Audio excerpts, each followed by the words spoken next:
بسم اللہ الرحمن الرحیم نحمده ونصلی علی رسولہ الکریم اما بعد فاعوذ باللہ من الشیطان الرجیم بسم اللہ الرحمن الرحیم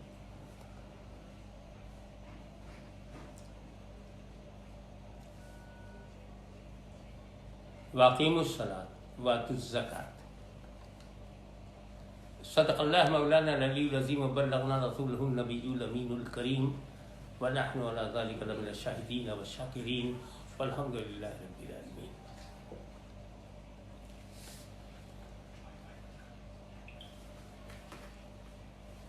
دین اسلام ایک آسان ترین دین ہے، اور نہ صرف آسان ترین بلکہ دنیا میں بہترین دین ہے، جو آپ کی دنیاوی اخروی دونوں زندگی میں رہنمائی کرتی ہے۔ ایسا دین قسمت والوں کو نصیب ہوتا ہے۔ اس میں 4 بڑی عبادتوں میں 2 عبادتوں کو اکٹھا کر کے بیان کیا گیا ہے۔ روزہ فرض ہے، اس کا ذکر الگ ہے قرآن میں۔ حج فرض ہے، اس کا ذکر الگ ہے۔ نماز اور زکوٰۃ فرض ہے، اس کا ذکر اکٹھا ہے۔ کیونکہ انسان اپنے جسم اور روح سے وجود میں ہے۔ ہمارا جو وجود ہے وہ ہمارا جسم اور ہماری روح کا اتحاد۔ اگر یہ دونوں اکٹھا ہیں تو ہم باحیات ہیں، موجود ہیں، زندہ ہیں۔ مگر ہمارے جسم کی غذا جو ہے وہ الگ ہے، اور روح کی غذا الگ ہے۔ جسم کی غذا روٹی کپڑا مکان ہے، جسم کی غذا پانی ہے، جسم کی غذا دوائیں ہیں، جسم کی غذا راحتیں ہیں اور مادیات ہیں، اور روح کی غذا نماز ہے۔ نماز روح میں بالغی پیدا کرتی ہے۔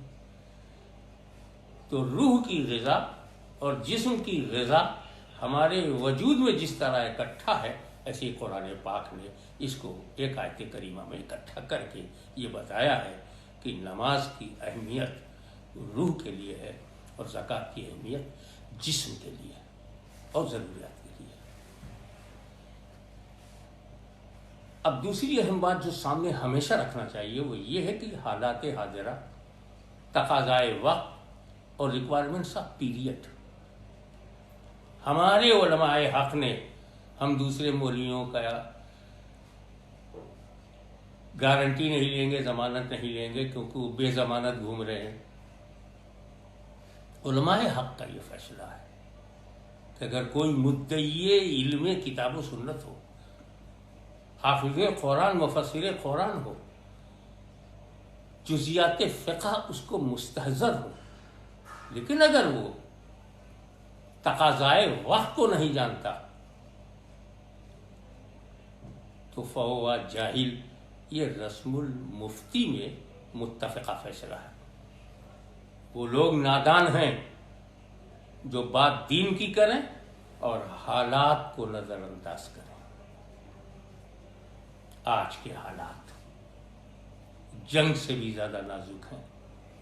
آج کے حالات وہ تمام باتیں جو انسانی اخلاقیات میں ہیں، ملنا ملانا، گلے ملنا، مصافحہ کرنا، آج کے حالات میں یہ سب منع ہے۔ جماعت جو سنت مؤکدہ ہے آج کے حالات میں ممکن نہیں ہے۔ جمعہ جو فرض ہے اس میں اجتماع کرنا آج کے حالات میں ممکن نہیں ہے۔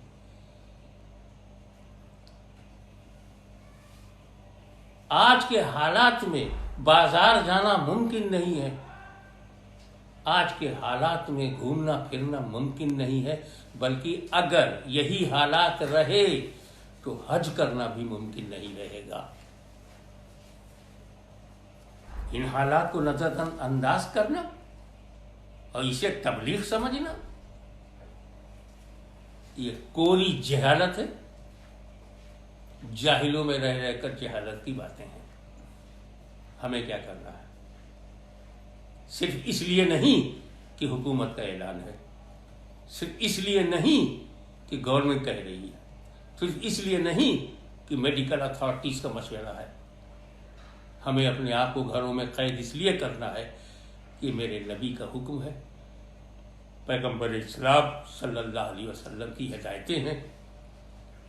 ایسا نہیں ہے یہ کورونا کوئی آج نئی ایک وبا بن کے آئی ہو، ماضی میں بھی وبائیں ہیں، مکہ و مدینہ بھی وباؤں کے گھیرے میں آیا، لیکن سرکار دو عالم صلی اللہ علیہ وسلم کی سلسلے میں جو ہدایات ہیں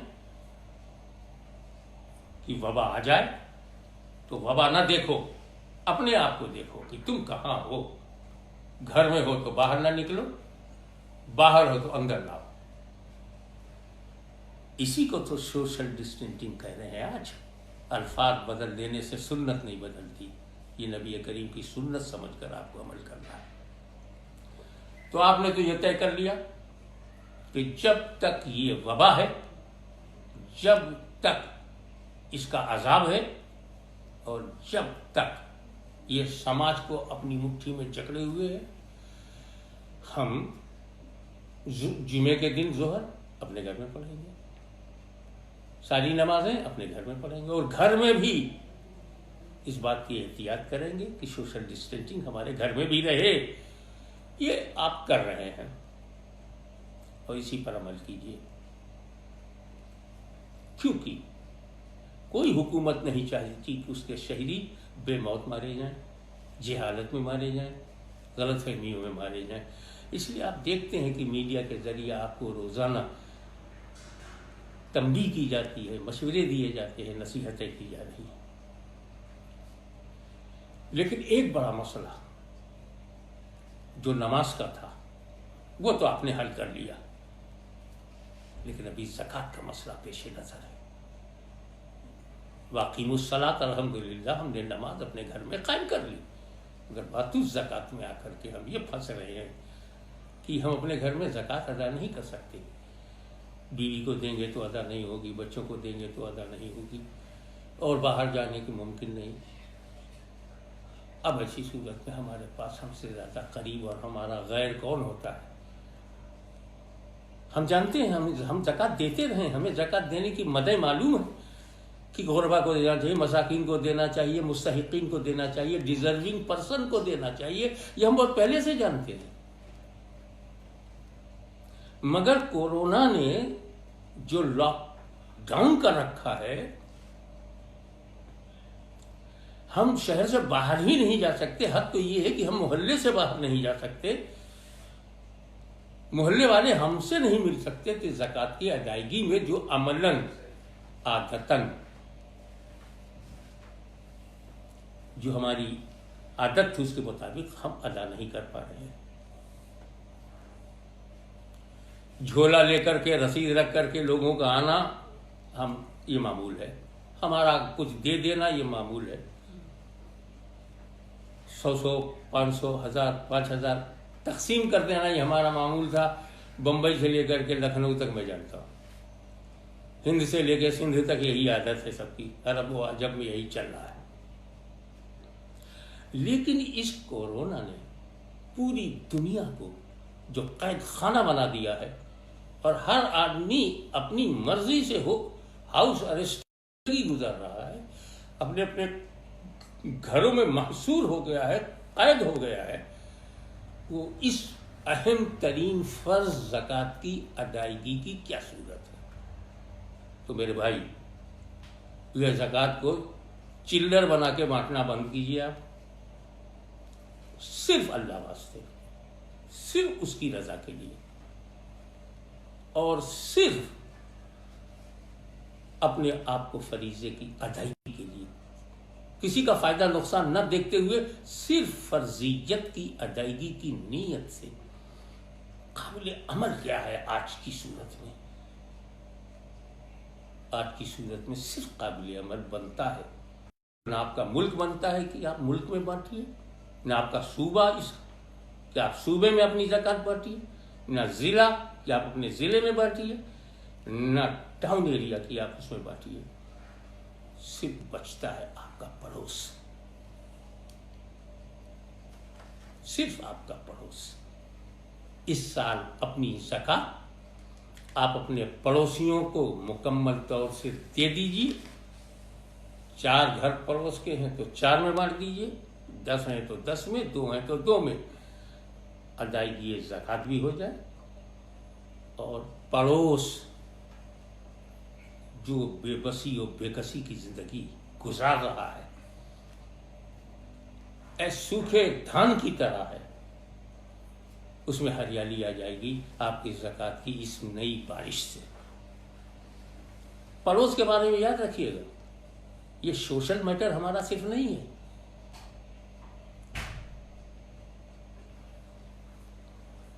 ہم پڑوس کی اہمیت کو اس لیے نظر انداز کر گئے کہ لوگ پڑوسی کے حقوق کو حقوق العباد کے نام سے دوسرے لوگ لے کے چلے گئے،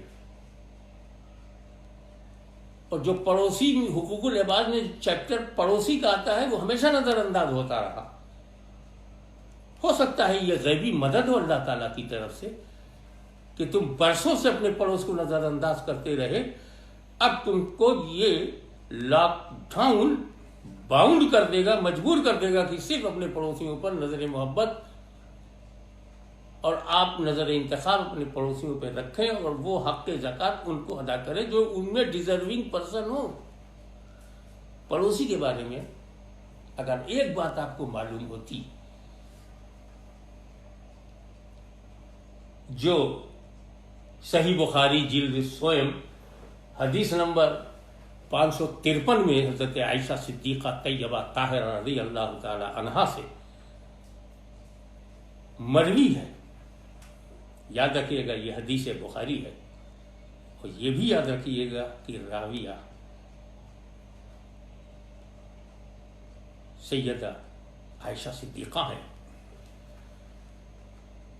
اور وہ فرماتے ہیں کہ جبریل امین علیہ السلام، حضور صلی اللہ تعالی وسلم نے ان سے کہا کہ جبریل علیہ السلام نے آ کر کے پڑوسی کے بارے میں اور ان کے حقوق کے بارے میں اتنی کثرت سے وصیت فرماتے رہے کہ اندیشہ یہ ہونے لگا کہ کہیں پڑوسی کو وارث نہ بنا دیا جائے۔ آپ کے سارے مال کا وارث آپ کا بیٹا ہوتا ہے، اندیشہ یہ ہو گیا کہ کہیں یہ درجہ پڑوسی کو نہ مل جائے،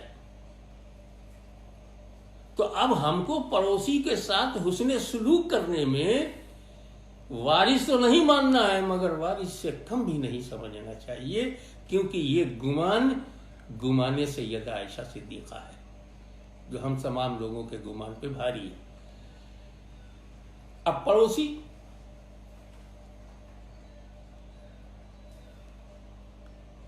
ایسے بھی ہو سکتے ہیں جو مسلمان بھی ہوں اور آپ کو عزیز بھی ہوں، ایسا بھی پڑوسی ہو سکتا ہے، عزیز تو ہے مسلمان نہیں ہے، ایسا بھی ہو سکتا ہے مسلمان ہے لیکن عزیز نہیں ہے، ایک ایسا بھی پڑوسی ہو سکتا ہے کہ نہ مسلمان ہے نہ عزیز ہے، اور کوئی پڑوسی کی 5ویں قسم نہیں ہے۔ اب یہ 4 قسمیں تو ایسی ہیں، خواہ آپ کو عزیز ہو مسلمان ہو تو دیجیے، مسلمان ہے مگر آپ کو عزیز نہیں ہے تب بھی دیجیے۔ آپ کے پاس میرا کہنے کا گزارش کرنے کا منشا یہ ہے، آپ لاک ڈاؤن نہ توڑیں، میری گزارش یہ ہے آپ میڈیکل نصیحتوں کا اور قانون ملک کا وائلیشن نہ کریں، میری گزارش یہ ہے کہ آپ ملکی قوانین سے ٹکراؤ نہ لیں، گھر بیٹھے رسول پاک صلی اللہ علیہ وسلم کی ہدایت پر عمل کرتے ہوئے اپنی ساری زکوٰۃ اپنے پڑوس میں مستحقین میں تقسیم کر دیں، اور اللہ آپ کی اس نیت کو قبول فرمائے کہ صرف سنت رسول کے مطابق آپ نے یہ فیصلہ کیا ہے، اور آپ نے اپنی طبیعت کو کنارے کر کے شریعت کو آگے کر دیا ہے۔